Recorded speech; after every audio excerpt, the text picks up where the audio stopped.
रत्नागिरीतही शिवसेनेला मोठा धक्का बसण्याची शक्यता आहे। रामदास कदम आणि अनंत गीते यांच्या कार्यपद्धतीवर ज्येष्ठ शिवसेना नेते आणि माजी आमदार सूर्यकांत दळवी नाराज आहेत। ते पुढील दिशा ठरवण्यासाठी कार्यकर्त्यांशी चर्चा करतायत।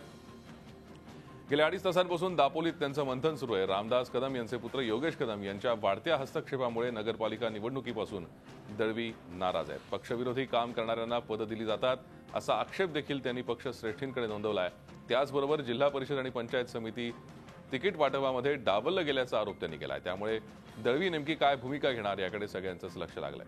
अधिक माहिती घेऊयात आमचे प्रतिनिधी प्रणव बोळेकर आपल्यासोबत आहेत। प्रणव, सूर्यकांत दळवी नाराज आहेत, काय अधिक माहिती आहे? गेल्या काही तासापासून त्यांची बैठक सुरू आहे।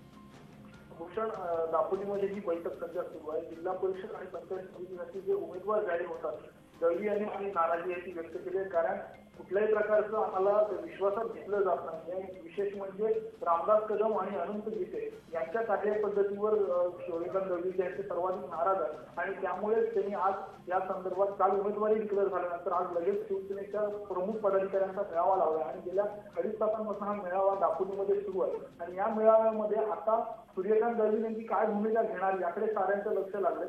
कारण रामदास कदम यांचे पुत्र योगेश कदम यांचा या ठिकाणी हस्तक्षेप वाढला आहे आणि उमेदवारी निवडीपासूनच सगळ्या बाबतीत योगेश कदम या ठिकाणी आपलं उमेदवारांना निवडण्यासाठी प्रयत्न चालू आहे आणि त्यामुळे सूर्यकांत दळवी नाराज आहेत। या संदर्भात उद्धव ठाकरेंची बैठक देखील यांची झाली होती, मात्र त्या बैठकीमध्ये कोणत्या प्रकारचा तोडगा निघाला नसल्यामुळे आता सूर्यकांत दळवी नाराज असल्याचं त्यांनी स्पष्ट सांगितलं आणि आज या संदर्भात कार्यकर्त्यांशी बोलून पुढची दिशा ही आम्ही ठरवणार आणि लवकरच निर्णय घेऊन आपला जाहीर करणार असं सूर्यकांत दळवींकडून सांगण्यात येतं। मात्र सूत्रांनी दिलेल्या माहितीनुसार सूर्यकांत दळवी आणि त्यांचे प्रमुख पदाधिकारी ते राजीनामा घेण्याचे मातृत्व पाठवून देणार आणि आपली पुढची दिशा आहे ती 2 दिवसात निश्चित करणार आहे। भूषण, धन्यवाद प्रणव या सविस्तर माहितीसाठी। झी 24 तास रहा एक पाऊल पुढे।